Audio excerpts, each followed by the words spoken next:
Hello students, good morning. Back to our E-class. Today we are going to start chapter number 3, that is Nationalism in India. So, nationalism means a feeling of pride and belongings towards one's nation. It is also a willingness to sacrifice everything one has for the nation if the needs arise. The factors responsible for the rise of nationalism in India developed notably after the revolt of 1857 CE that you have already learned in first semester, isn't it, children? The modern concept of nationalism originated in Europe. Various factors such as Renaissance Reformation, the American and the French Revolution, unification of Italy and Germany, etc., played an important role in propagation of nationalism in Europe. The British rule in India helped Indians to gather knowledge of the things happenings around the world and change their political, social, religious and economic views. Various factors fostering the modern nationalism arose in India. The educated and intellectuals felt the need of self rule in our country, and this thought gradually spread far and wide in the nation. It was followed by the feeling of national unity. We will study various factors that led to the rise of nationalism in India. So, children, in semester 1, you have already learned that what was the cause of 1857 CE. From then, many things happened in India. So, today we are going to learn about the nationality as unity among the Indians. How? What was the various factor that arise nationalism in India? The first point is political reason. Before the British rule, our country lacked political unity. India was divided into big and small princely states. The Britishers defeated many kings and established direct or indirect rule all over India. Under the dominance of the Britishers, a uniform administrative system was implemented. However, the overall experience of the British rule was not conducive. Means because of small and big state of the princely state, Britishers were not able to control our country.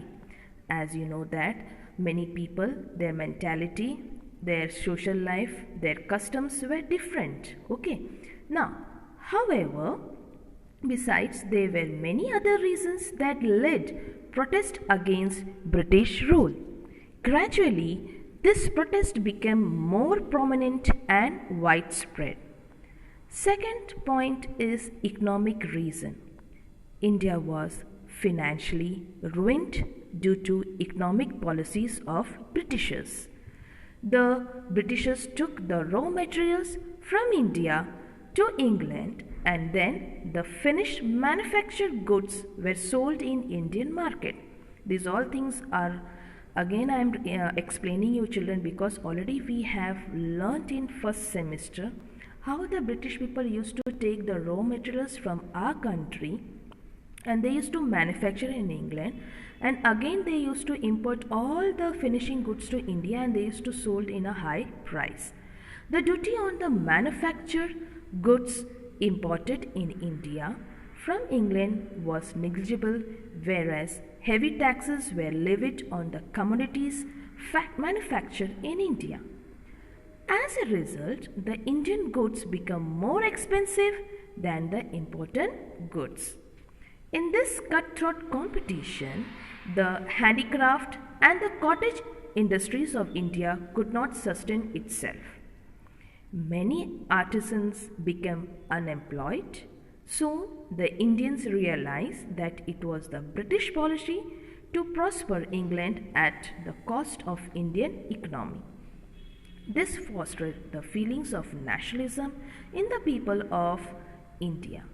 Means here the goods were sold in a high price. So what happened? Many small artisans were unemployed, they became unemployed, उनके पास पैसे नहीं थे, सबको कम दाम मिल रहा था। तो ऐसे ही करते करते हमारी जो इकोनॉमी है वो गिरने लगी। Third point is transport and telecommunication. The railway, telegraph post, land and waterways etc. were developed in India by the British for the military, economic and political reason. This is a good boon to us children, as in India there was no facilities of telegraph post, waterways and railways. These British people introduced these all things for their benefit, but it was helpful for us also, for Indians. However, it turned out to be a boon in disguise for the Indians also. People came closer to one another due to the development of these facilities. Mobility of intellectuals, artists and business class increased and they started exchanging thoughts and opinions. Discrimination of caste, community and region become lesser due to the increased communication and mass transportation. The national readers could communicate their thoughts and plans to large number of people. Leadership was built at the national level instead of regional level.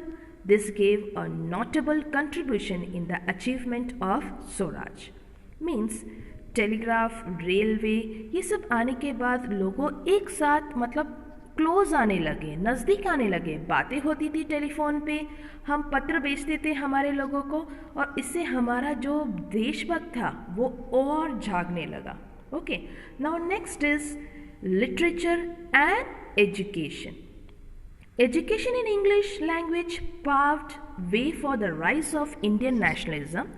The doorsteps to the Western ideas of nationalism opened to the English education. As you all know that in India there were no English schools, children.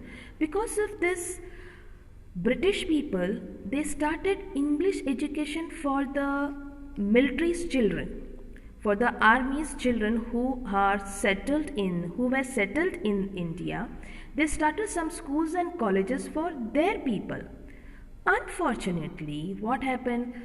Indians also get the benefit to learn English in the colleges and the schools. Most of the literature in the world was available in English. The people of our country learned English language and became familiar with the recent trends in the world. Thus, we were inspired by the ideas of democracy, liberty, equality and fraternity, that is brotherhood, bhaichara, from the American War of Independence and French Revolution. People of developed self-confidence recognized the power of unity and began dreaming about a bright future for the independent India. Various novels, acts, stories, poems, songs, etc. were written in regional languages. This written literature spread the message of national unity and devotion. So there were some points that arise some nationalism in India due to these 4 points, 4 to 5 points were there, which give a boon to Indians. Okay, now next, fifth point was newspaper. Newspaper made a vital contribution in spreading the national awareness. The newspaper published from Bengal, Mumbai, Chennai and other areas criticized the policies of the Britishers, and it awakened nationalist feelings in hearts of people. तो newspaper में बहुत बड़ा काम किया, उन्होंने हर भाषा में Britishers के बारे में लिखा और लोगों को अपना बारे में बताया कि हमें क्या करना है। अगर हमारी देश को आज़ादी चाहिए बच्चों, तो हमें क्या करना चाहिए। This all things give some impact to the Indians. Next, magnificent and rich heritage of India. You all know that India is very rich in heritage of India. Okay, Asian archaeologist Alexander Cunningham and his assistants excavated many sites of Asian civilizations in India in this valley. They discovered many archaeological remains depicting the rich heritage of India. Indian archaeologists like Rai Bahadur, Dai Ram Shani, Madhu Sarup Vats, and Rakhel Das Banerjee continued these excavations to unearth the remains of majestic civilization. The scholars from the West, in collaboration with the Indian scholars, tried to find a lot about the Indian culture and heritage.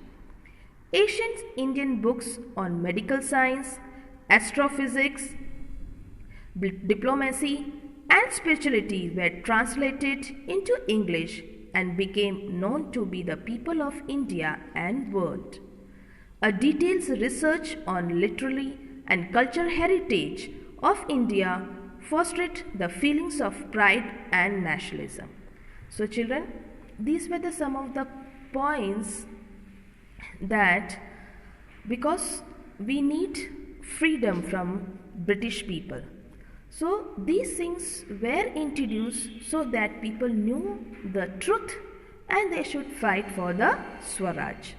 In next video, I will be explaining more about the leaders who fought for the freedom of India. Thank you.